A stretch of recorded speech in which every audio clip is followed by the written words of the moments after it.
Now we're going to start properly the processing of goat meat spice. The first thing you want to do is to gather your spices. So you select your whole spices based on your desired flavor profile. Some common choices are coriander seeds, black peppercorns, cumin seeds, garlic granules, onion powder, paprika, ginger powder, and chili flakes for heat, which is optional. And then the next thing you do is to measure and then you roast. This is an optional step.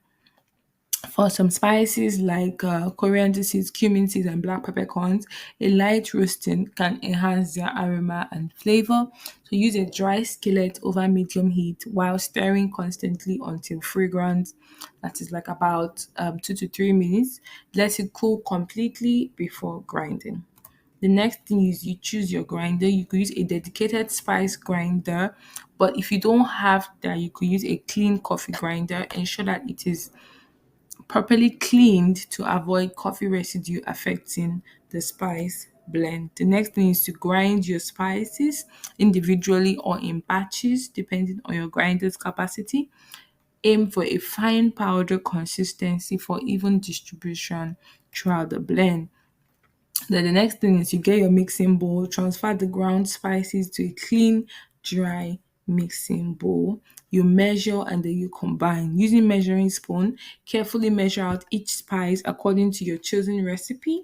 Gently combine all the ground spices using a whisk or spoon. Then you taste and adjust. This is an optional step. At this stage, you can taste a small amount of the blend to see if adjustments are needed. Remember that the flavor will intensify slightly after storage. Then you label and you store. It's a very simple process. You just need to do some research into the spices you want to use, why you want to use those spices, and what works best together.